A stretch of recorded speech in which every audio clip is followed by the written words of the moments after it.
Sleep escapes you as you lie in a foreign bed, staring at the ceiling of your room. The excitement of the day still keeps your brain running at 1,000,000 miles an hour.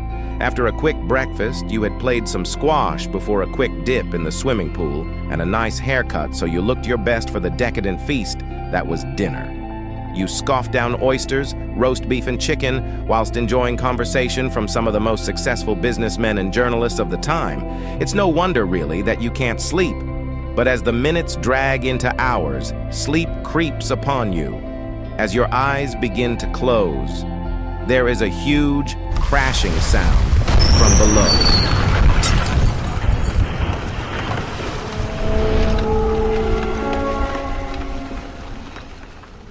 On the 14th of April, 1912, more than 1,500 passengers and crew members of the RMS Titanic tragically lost their lives in the freezing water of the North Atlantic Ocean. Most of us have seen the film Titanic, but what actually happened on that fateful night, and could it have all been avoided?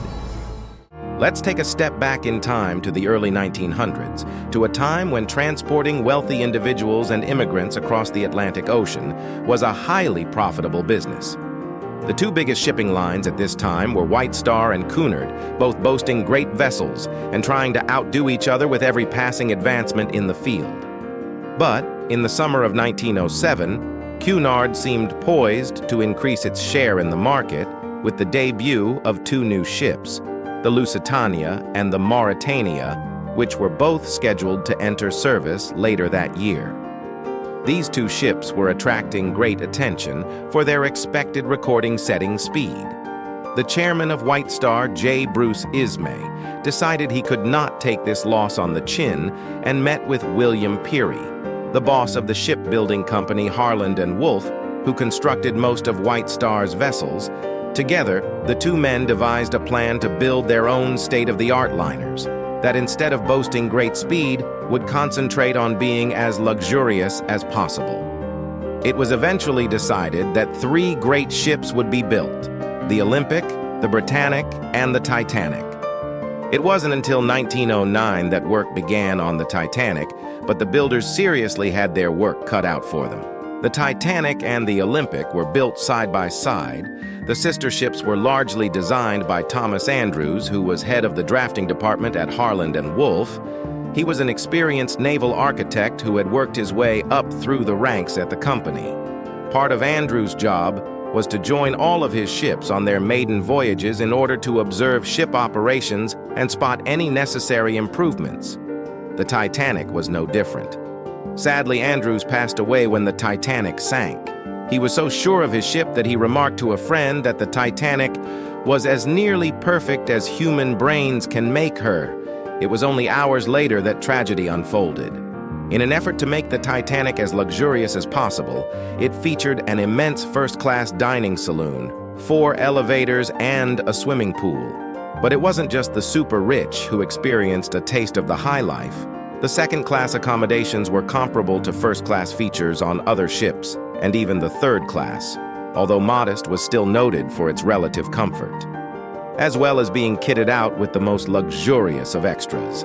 The safety elements of the Titanic were no joke either. It had 16 compartments that included doors which could be closed from the bridge so that water could be contained in the event of a breach in the hull. The ship's builders claimed that 4 of these compartments could be flooded without affecting the buoyancy of the ship. This system led many to claim that the Titanic was indeed unsinkable. In early April 1912, the ship underwent its sea trials, after which it was declared seaworthy and prepared for its maiden voyage. On the 10th of April 1912, the Titanic set sail from Southampton, England. On board were 2,240 passengers and crew members, including some prominent businessmen and journalists. The ship was captained by Edward J. Smith, who was known as the Millionaire's Captain due to his popularity with wealthy passengers. The first stop for the Titanic was Cherbourg, France. It arrived on the evening of April 10th, but the city's dock was too small to accommodate the Titanic, so passengers had to be ferried to and from the ship. After 2 hours of people leaving the ship and more people boarding, it was ready to set sail to its second and final scheduled stop in Europe. On the morning of the 11th of April, the ship stopped at Queenstown, Ireland, and at around 1:30 p.m., it set sail for New York. But sadly, it would never arrive at its final destination. The sinking of the Titanic was a quick and deadly affair that many people believe could have been avoided. There were many factors at play that, when combined, formed the perfect recipe for disaster. There were two men stationed within the wireless room of the Titanic. They were receiving messages from other ships that were then to be relayed to Captain Smith. But they also had a relatively new technology that meant they could receive and transmit messages to the families of the passengers ashore. Throughout much of the voyage, the two wireless radio operators, Jack Phillips and Harold Bride, had been receiving iceberg warnings, and on the evening of April 14th, the ship was approaching a region that was known to have icebergs. At approximately 9:40 p.m., another ship, the SS Mesaba, sent a warning to the Titanic that an ice field had been spotted, but the message was never relayed to the captain on the Titanic's bridge. Then, at 10:55 p.m., a nearby liner called the Californian sent a message to the wireless room stating that they had stopped after becoming surrounded by ice. Phillips, who was currently handling the messages for the passengers, allegedly scolded the Californian for interrupting him. Another issue that the Titanic was facing was that due to the unusually calm ocean, the two lookouts, Frederick Fleet and Reginald Lee, were struggling to spot any icebergs. In addition to this, the binoculars that were usually stationed in the crow's nest were for some reason missing. At approximately 11:40 p.m., an iceberg was spotted.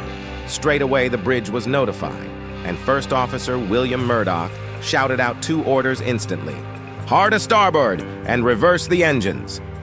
This caused the ship to turn left and to slow down, but it was too late. The iceberg was already too close to be avoided. The ship's starboard side scraped along the iceberg, and 5 of its supposedly watertight compartments were ruptured. After Andrews had assessed the damage, he determined that, as the ship's forward compartments filled with water, its bow would drop deeper into the ocean, which would cause the water from the ruptured compartments to spill over into the other compartments, and the Titanic would founder. There was nothing that anybody could do. The ship was going down, and help was far, far away. Captain Smith ordered Phillips in the wireless room to begin sending out distress signals, one of which reached the ship Carpathia at approximately 12:20 a.m., and the ship immediately headed towards the stricken liner, but it was some 58 nautical miles away when it received the signal and would take more than 3 hours to reach the Titanic. A vessel was spotted nearby, but despite the best efforts from the Titanic, they were unable to contact it. As the wireless room attempted to contact nearby vessels, the lifeboats on board began to be launched. The order was given for women and children to go first, but even then there was a problem. There were 2,240 people on board the ship, and only enough lifeboats for 1,178. But that wasn't it. The crewmen were worried that the davits on the boats would not be able to support the weight of a fully loaded boat, resulting in the lifeboats being launched well below capacity. The first lifeboat to leave the Titanic could hold up to 65 people, but only left the boat with 27 on it. In the end, only 705 people would be rescued in lifeboats. On board the ship, panic was setting in, despite the best efforts of the Titanic's musicians, who reportedly played music on the ship's deck until shortly before it sank. At one point, when the water was spotted at the base of the grand staircase, several male passengers tried to board one of the lifeboats ahead of the women and children, which prompted Fifth Officer Harold Lowe to fire his gun 3 times.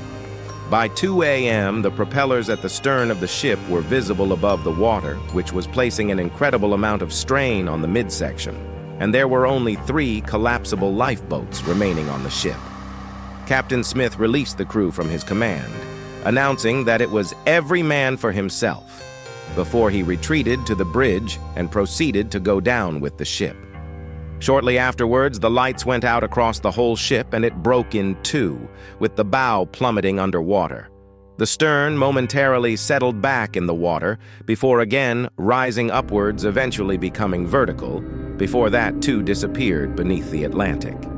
By 20 past 2, hundreds of passengers and crew members were left stranded in the icy water, with almost all of them sentenced to die. It was not until an hour after the Titanic had sunk beneath the waves that the Carpathia arrived, and over the next several hours, it picked up any survivors it could find. In the end, about 1,500 people died, stranded and freezing in the Atlantic Ocean. This event stands as a stark reminder that the ocean, though beautiful, is the most unforgiving, uncaring, and truly terrifying place on our planet.